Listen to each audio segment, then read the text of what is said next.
O Senhor esteja convosco. Proclamação do Evangelho de Jesus Cristo, segundo Lucas. Naquele tempo, Jesus estava na margem do lago de Genezaré, e a multidão apertava-se ao seu redor para ouvir a palavra de Deus. Jesus viu 2 barcas paradas na margem do lago. Os pescadores haviam desembarcado e lavavam as redes. Subindo numa das barcas, que era de Simão, pediu que se afastasse um pouco da margem. Depois sentou-se e da barca ensinava as multidões. Quando acabou de falar, disse a Simão: avança para águas mais profundas e lançai vossas redes para a pesca. Simão respondeu: Mestre, nós trabalhamos a noite inteira e nada pescamos, mas, em atenção à tua palavra, vou lançar as redes. Assim fizeram e apanharam tamanha quantidade de peixes que as redes se rompiam. Então fizeram um sinal aos companheiros da outra barca para que viessem ajudá-los. Eles vieram e encheram as 2 barcas a ponto de quase afundarem. Ao ver aquilo, Simão Pedro atirou-se aos pés de Jesus, dizendo: Senhor, afasta-te de mim, porque sou um pecador. É que o espanto se apoderara de Simão e de todos os seus companheiros por causa da pesca que acabavam de fazer. Tiago e João, filhos de Zebedeu, que eram sócios de Simão, também ficaram espantados. Jesus, porém, disse a Simão: não tenhas medo. De hoje em diante, tu serás pescador de homens. Então levaram as barcas para a margem, deixaram tudo e seguiram a Jesus. Palavra da salvação.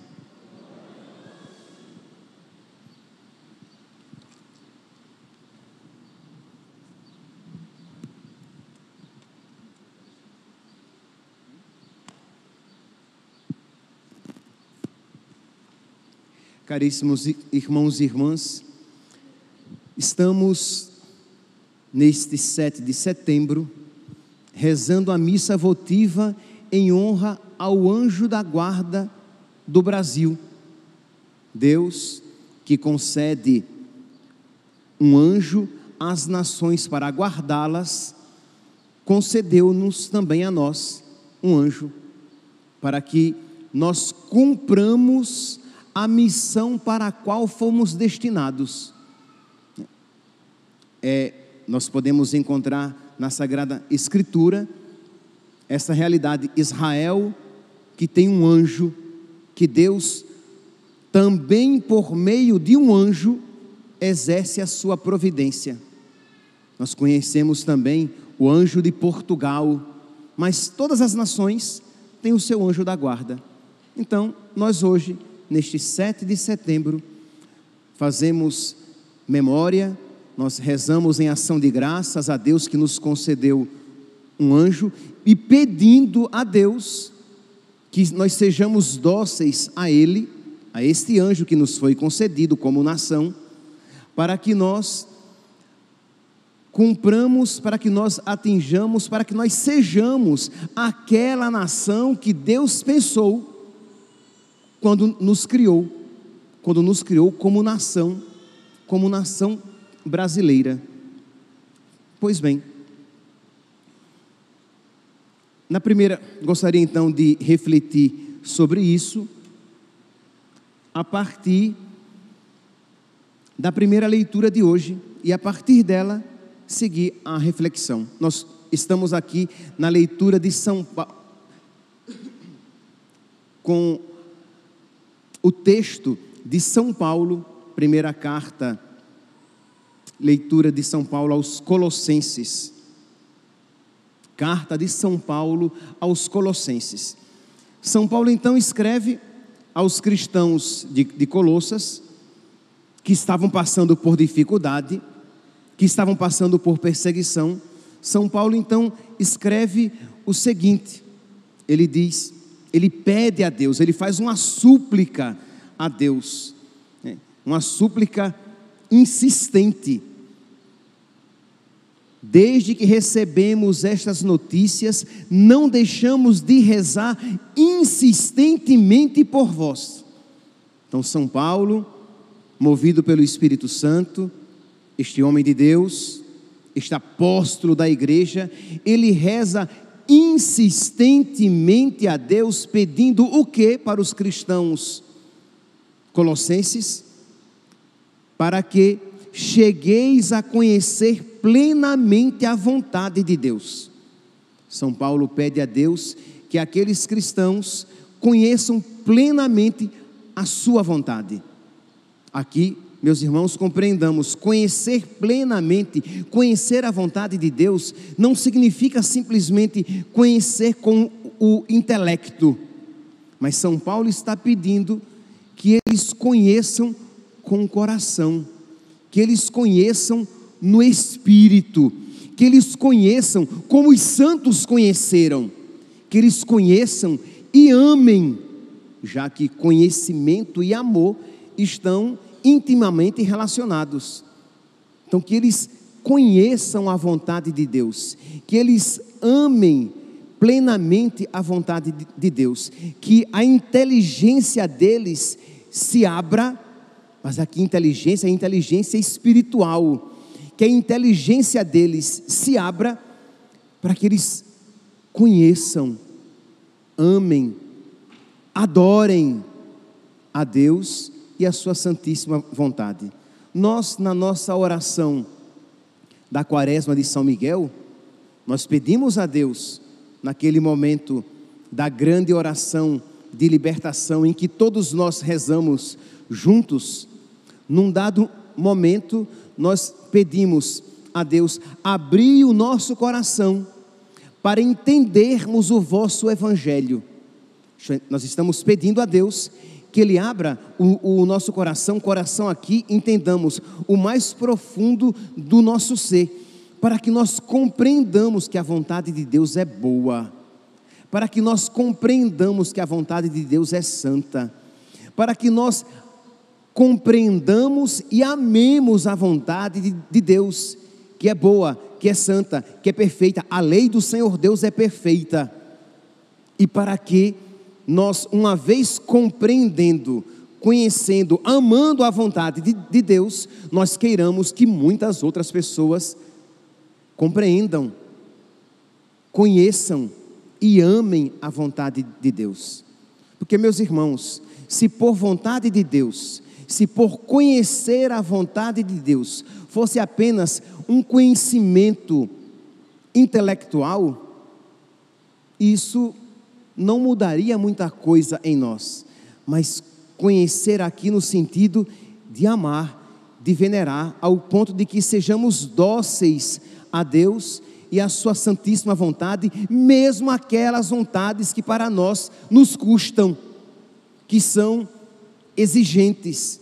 Mas quando compreendemos que a vontade do Senhor é perfeita, que a lei do Senhor Deus é boa, que aquilo que Deus apresenta a nós é o melhor para nós, nós, se movidos pela caridade, vamos querer isso para nós e para os nossos. Daí vem um dos fundamentos da evangelização. Isto é, então eu vou querer que muitas outras pessoas conheçam a vontade de Deus, amem a vontade de Deus, para que alcancem a salvação destinada a todos nós, porque Deus quer que todos os homens se salvem e cheguem ao conhecimento da verdade. Pois bem, então nós estamos rezando na nossa Quaresma de São Miguel. Abri o nosso coração para entendermos o vosso Evangelho, para que vivamos como filhos da luz, demos testemunho da verdade e pratiquemos obras de caridade. Então é isso que está aqui em plena comunhão com o que São Paulo hoje aqui na primeira leitura está apresentando. Isto é, então ele pede a Deus que os colossenses cheguem a conhecer plenamente a vontade de Deus com toda a sabedoria, com o discernimento da luz do Espírito. É um conhecimento espiritual. Versículo 10: pois deveis levar uma vida digna do Senhor, para lhe ser desagradáveis em tudo. O que é que o inimigo quer colocar no nosso coração? Que fazer a vontade de Deus, ser agradável a Deus, é perder algo bom para nós. Que a vontade de Deus, ela é castradora. Que a vontade de Deus, ela no fundo, é má. Porque Deus nos impede que nós satisfaçamos todos os nossos desejos. Quando na verdade, esse desejo que existe no nosso coração, de experimentar todas as coisas, é um desejo desregrado. É um desejo que já foi inculcado, colocado no nosso coração, quando o diabo nos fez aquela proposta: sereis como deuses, conhecedores do bem e do mal. Então esse desejo desregrado de experimentar todas as coisas, quando então somos movidos pelo Espírito Santo, nós queremos fazer apenas e tão somente a vontade de Deus, e nos sentimos felizes, quando movidos pelo Espírito, por querermos fazer apenas e tão somente a vontade de Deus. Então é isso o que São Paulo aqui está pedindo para os cristãos colossenses, que nós levemos uma vida digna do Senhor, para lhe ser desagradáveis em tudo. Compreendamos aqui que nós estamos num ambiente bem paganizado, em que esses cristãos de origem pagã estão deixando todo o paganismo para abraçar Cristo e o Evangelho. E meus irmãos, nós hoje não estamos numa situação muito diferente. Abraçar Cristo e o seu Evangelho significa que nós precisamos nos desvencilhar, que nós precisamos deixar para trás tanta coisa que o mundo nos apresenta como aprazível, como desejável. Versículo 11: animados de muita força, pelo poder de sua glória e de muita paciência. Isto é, São Paulo pede o dom da fortaleza para os colossenses, que eles tenham muita força para suportar com paciência as dificuldades, as tentações, as perseguições. Que eles tenham muita força para suportar com paciência. Meus irmãos, isso que São Paulo pede para os cristãos de Colossas, nós precisamos pedir para cada um de nós, e de um modo particular hoje, 7 de setembro, pedir para a nossa nação, pedir para o nosso país, que Deus conceda a nós brasileiros o conhecimento da sua vontade, que nós conheçamos o que agrada a Deus e vejamos que aquilo que o mundo tem apresentado para a nossa nação, por mais que se apresente desejável, é mau. Então que nós brasileiros, e de um modo particular, que nós cristãos brasileiros estejamos tão convencidos interiormente disso, que nos tornemos missionários, para levar esta mensagem, para falar a respeito de Cristo, para falar a respeito da beleza do Evangelho, para falar a respeito da beleza da palavra de Deus, e falar a respeito da feiura do pecado, como o pecado é mau, e como o diabo, com as suas propostas, vem para matar, roubar e destruir. É isso que ele quer fazer com a nossa nação. Então, com todo respeito, mas com toda a caridade, falar para os nossos irmãos de nação, que isto que é apresentado como orgulho, é pecado. Que isto que é tido como algo muito normal, está fora dos planos de Deus. Deus não fez o homem para o homem e a mulher para a mulher. Deus fez o homem para a mulher e a mulher para o homem. E tudo que está fora disso é pecado, é abominação. E com todo respeito à pessoa, mas com todo ódio ao pecado, precisamos ter caridade e tentar ganhar o maior número de pessoas para Cristo, porque esta é a nossa vocação. Foi para isso que Deus nos deu um anjo, para que nós alcancemos, para que nós atinjamos a finalidade para a qual nós fomos criados. Esta nação precisa ser de Jesus. O Brasil precisa ser católico.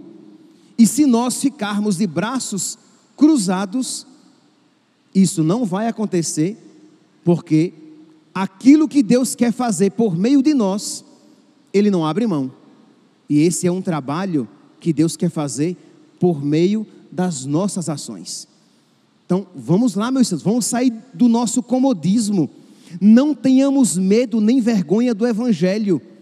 Com toda a caridade, com toda a paciência, com todo o respeito à pessoa, mas movido primeiramente pela caridade e pela verdade, nós vamos evangelizar.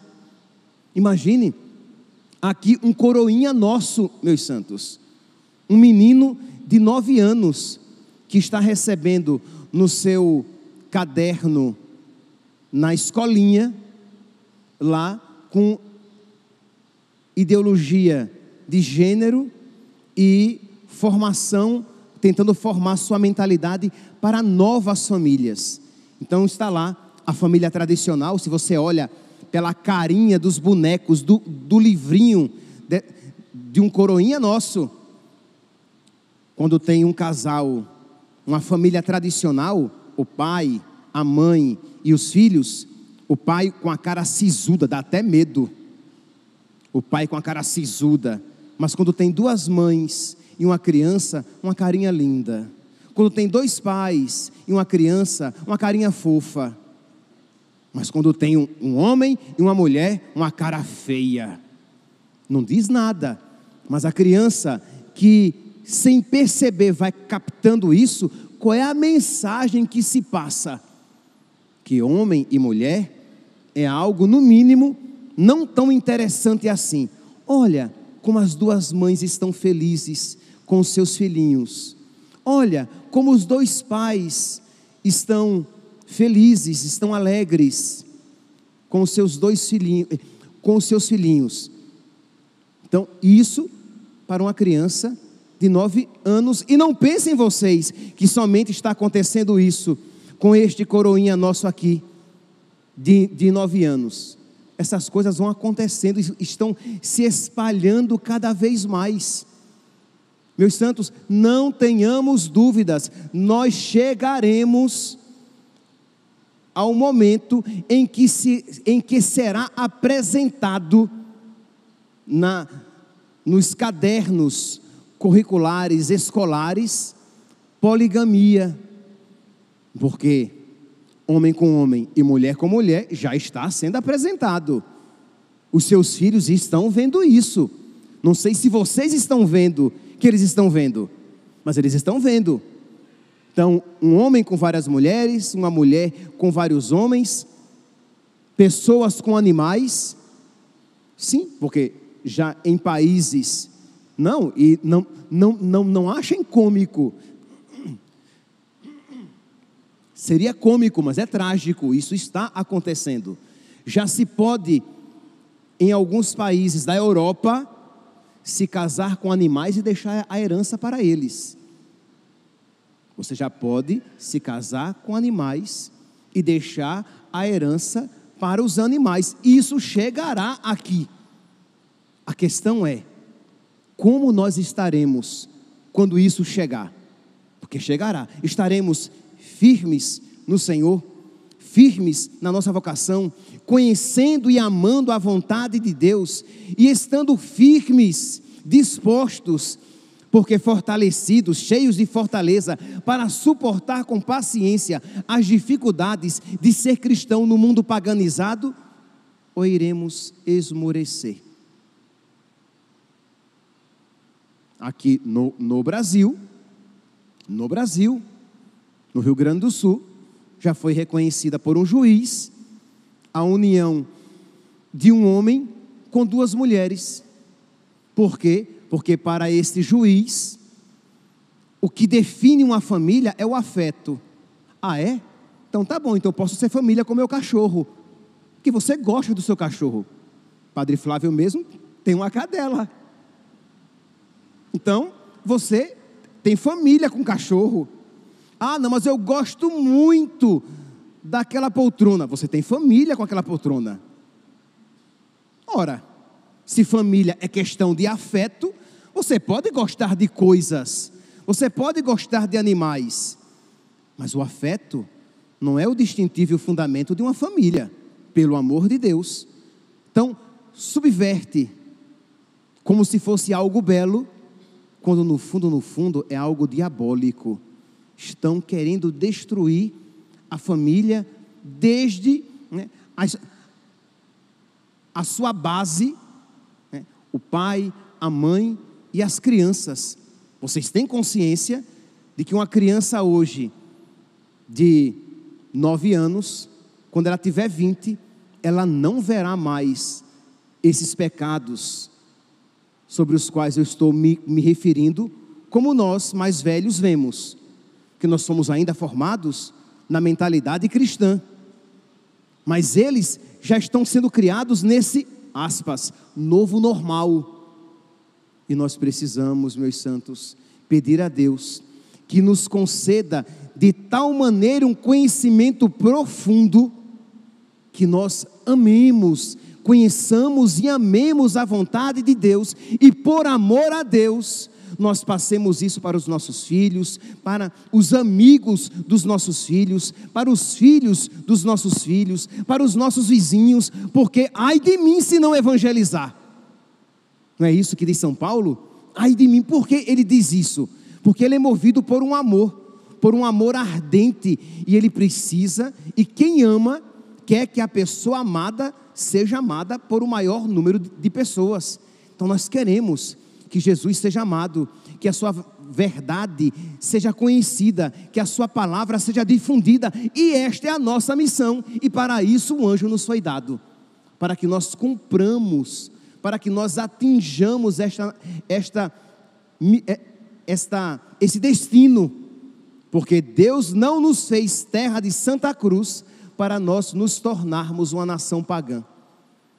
Deus não nos fez terra de Santa Cruz para que nós cuspamos na cruz e viremos as costas para Cristo. Mas, meus irmãos, isso não nos será concedido se nós não estivermos dispostos a pagar o preço.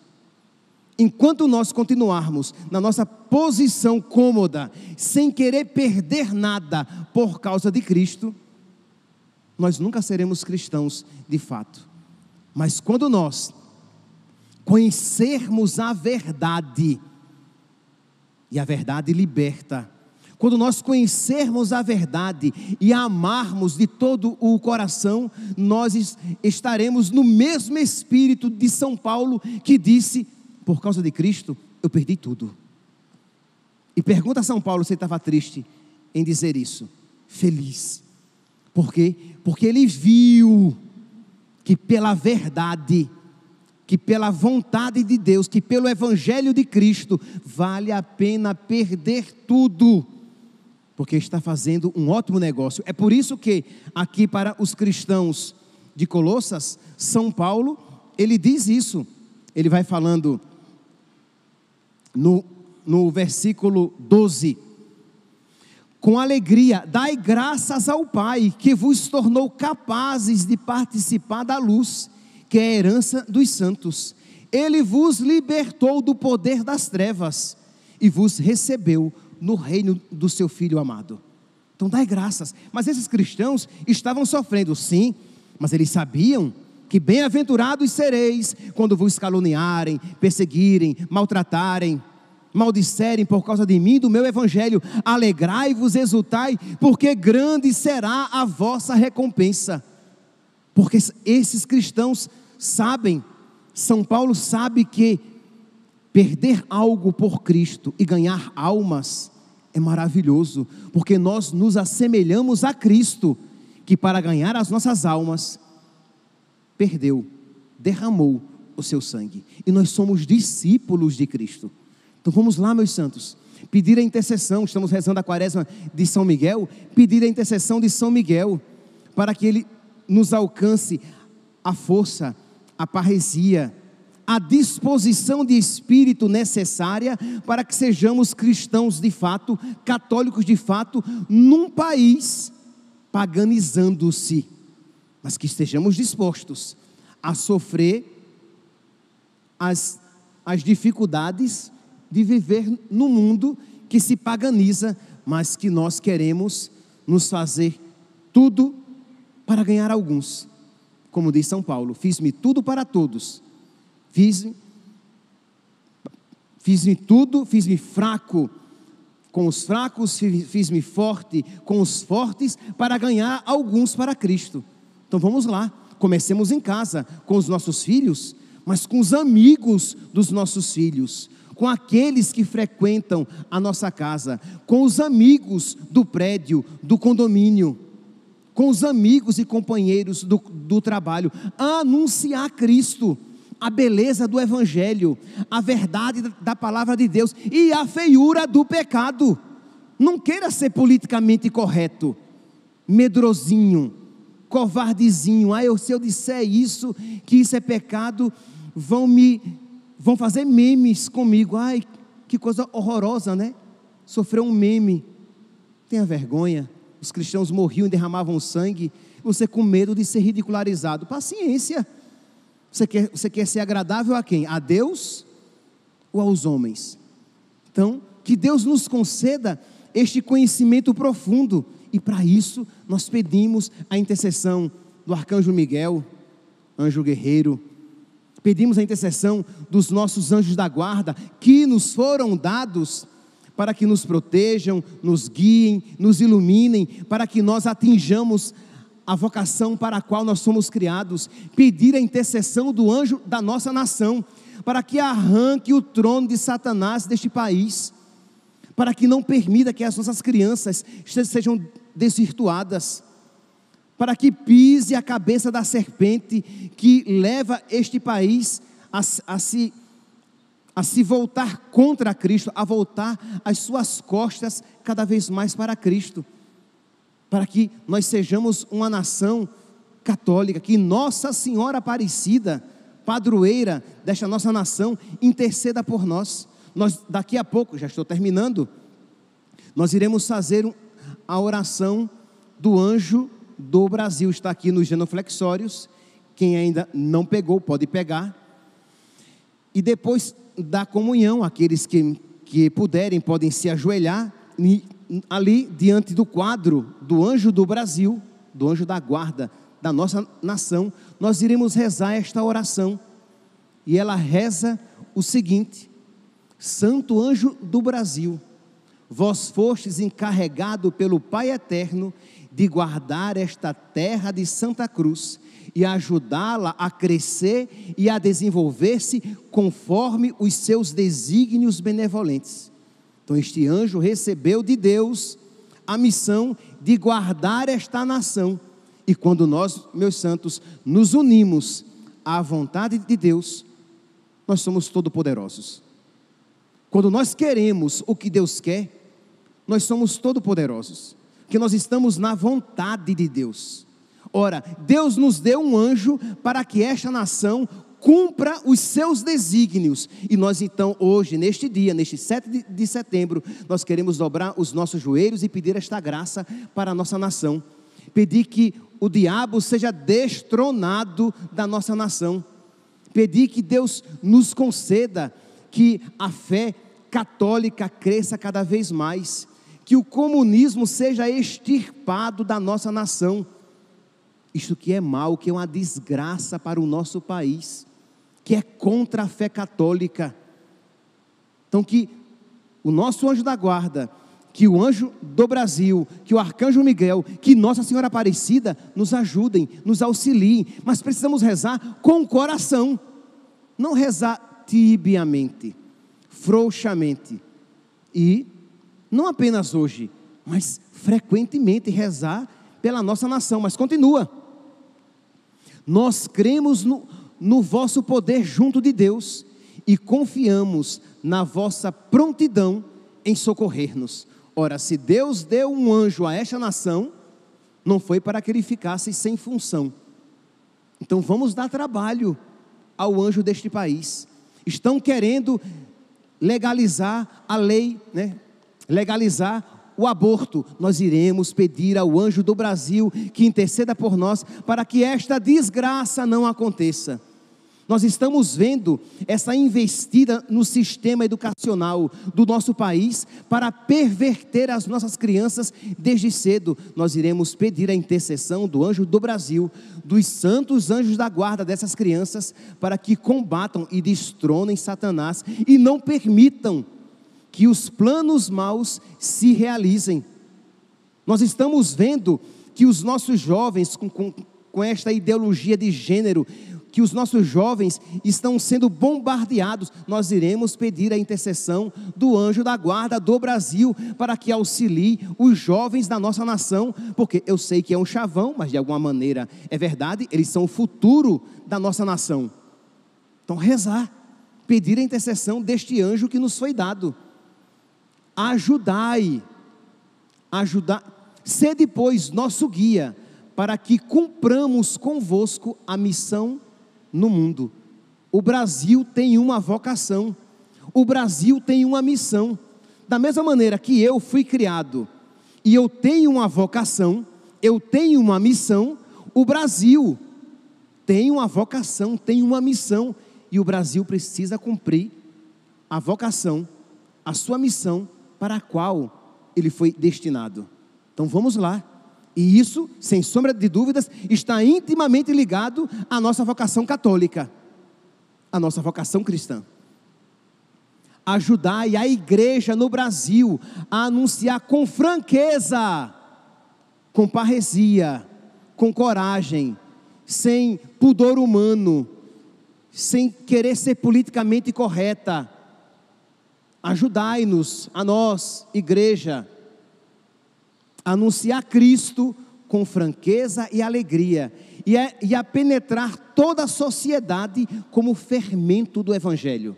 Então vamos lá, vamos fazer cultura novamente no nosso país, vamos ser sal da terra e luz do mundo. Não vamos entrar em tudo aquilo que faz parte, tudo aquilo que é bom, que é lícito, que faz parte da nossa sociedade, para fermentar com Cristo, o fermento cristão. Afastai com a força da Santa Cruz todos os poderes inimigos que ameaçam o povo brasileiro. Não tenhamos dúvidas, meus santos, não é contra seres de carne e sangue, não é contra político A ou B que nós lutamos contra Satanás e os seus demônios, que podem se utilizar de político A e político B, de intelectual A e intelectual B, de um artista este ou aquele, mas primeiramente, principalmente, o nosso foco está contra Satanás e os seus anjos e os seus demônios. É contra eles que nós lutamos. Então, se é contra seres espirituais, nós precisamos também lutar no campo espiritual, lutar em todos os campos, mas o campo espiritual é o primeiro, sem sombra de dúvidas. E guardai-nos, aqui é um resumo, nós iremos fazer a oração completa. E guardai-nos sempre debaixo do manto protetor de Nossa Senhora Aparecida, nossa mãe e rainha, para que permaneçamos fiéis no caminho de Jesus, o único que nos conduz da terra ao céu. Que hoje, meus santos, no dia do anjo do Brasil, que nós brasileiros rezemos pelas nossas famílias, rezemos pelas nossas paróquias, rezemos pelos nossos governantes, rezemos pelos governantes bons e pelos governantes maus, pelos políticos bons, pelos políticos maus, rezamos por todos para que a vontade de Deus seja feita. Rezemos pela nossa nação, para que aquela vocação que Deus nos deu quando nos criou, nós, por sua graça e auxiliados por tão grandes intercessores, nós atinjamos esta missão para a qual nós somos criados. Hoje, então, de uma maneira particular, peçamos a intercessão do anjo da guarda do Brasil. Louvado seja nosso Senhor Jesus Cristo, para sempre seja louvado.